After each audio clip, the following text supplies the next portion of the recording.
के जेन्जी विद्रोहमा के भएको छ? दिल्लीमा सम्झौता भएको छ? जेन्जी विद्रोहमा के भएको छ? कोही मान्छे भागेर दिल्लीमा शरण लिन गएको छ? जेन्जी विद्रोहमा के भएको छ? इन्डियाको कुनै चिनिएको नेता आएर यहाँ सार्वजनिक रूपमा भाषण गरेको छ? फन्टुस कुराहरू। आफ्नो अपराध, आफ्नो कुकर्म, आफ्नो कुशासन, आफ्नो लुट तन्त्र, हैन, आफ्नो अपराध र पापको दोष चाहिँ अन्त पन्छाएपछि जनताले पत्याउँछन् अनि हामी त ठिकै थियौं, हामीले त विदेशीले गरिदिएको भनेर चाहिँ एउटा भ्रम छडेर आफ्नो राजनीतिक अस्तित्वलाई जोगाउने प्रयत्न गर्नु बाहेक यो विदेशको भूमिका छ भन्ने न्यारेटिभमा कुनै सत्यता छैन। ल म चाहिँ दाबी नै गरेर भनिदिन्छु। प्रधानमन्त्रीले चाहिँ त्यहाँ जति बल प्रयोग भयो, सरकारले आदेशै दिएको थिएन गोली हान्नलाई र स्वचालित हतियारहरूको प्रयोग भएको छ, जुन हतियार प्रहरीसँग थिएन भनेर एउटा गम्भीर प्रश्न चिन्ह चाहिँ खडा गर्नु भएको छ। त्यो प्रश्न प्रहरीले हानेकै होइन। अब त्यसो हो भने म ओलीलाई सोध्न चाहन्छु, ओली र ओलीको सपोर्टरहरूलाई खुलेआम सोध्न चाहन्छु।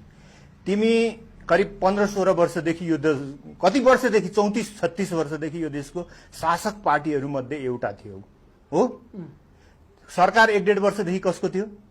ओलीको थियो। यो देशमा अवैध हतियार छ, भित्रिन्थ्यो भन्ने भए तिम्रो सरकारले किन थाहा पाएन? थाहा हुनु पर्दैन? तिम्रो गुप्तचर के हेरेर बसेको थियो? तिमीले चलाएको पुलिस के हेरेर बसेको थियो? तिमीले नियुक्त गरेको आइजिपीहरू के हेरेर बसेका थिए? ती कसले गरेको? तिमीले नियुक्त गरेको गृह सचिव के हेरेर बसेको थियो? मुख्य सचिव के हेरेर बसेको थियो?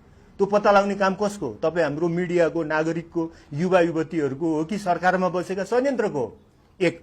अर्को कुरा, तपाईँको के अमेरिका भारत फलानाले षड्यन्त्र गर्यो भन्ने हो भने परराष्ट्र मन्त्रीको जिम्मा लिएर को बसेको थियो?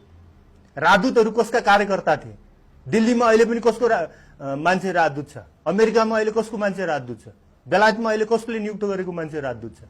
अनि परराष्ट्र मन्त्रीको सारा जिम्मेवारी लिएर बस्ने आरजु देउपा, अनि सारा आफ्ना कार्यकर्ता त्यो पनि पैसा खाएर नियुक्त गरेका राजदूत, अनि सारा तिमीले आइजिपी भर्खर मैले बनाए भन्ने, आफ्नो कार्यकालमा मैले नियुक्त गरेका हाकिमहरू भन्ने, अनि ती सबैले तिमीलाई सपोर्ट गरेनौ भने तिमी के फुइयाको शासक थियौ त?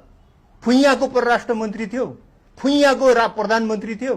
के हेरेर बस्यौ त तिमीले? के राज्य संयन्त्रको के कन्ट्रोल, के युज, के शासन, के इन्फर्मेसन लियौ त?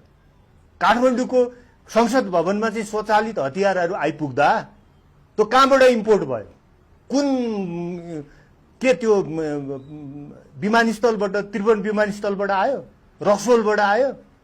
कसले पत्ता लगाउने हो? त्यो पत्ता लगाउने काम ओलीको सरकारको होइन। 23 र 24 गते भएका सम्पूर्ण घटनाहरूको शासकीय जिम्मेवारी एक मात्र मान्छे केपी शर्मा ओलीले लिनुपर्छ र यी सारा अपराधका लागि उनलाई चाहिँ अभियोजन गरेर कठघरामा उभ्याइनुपर्छ भन्ने लाग्छ मलाई।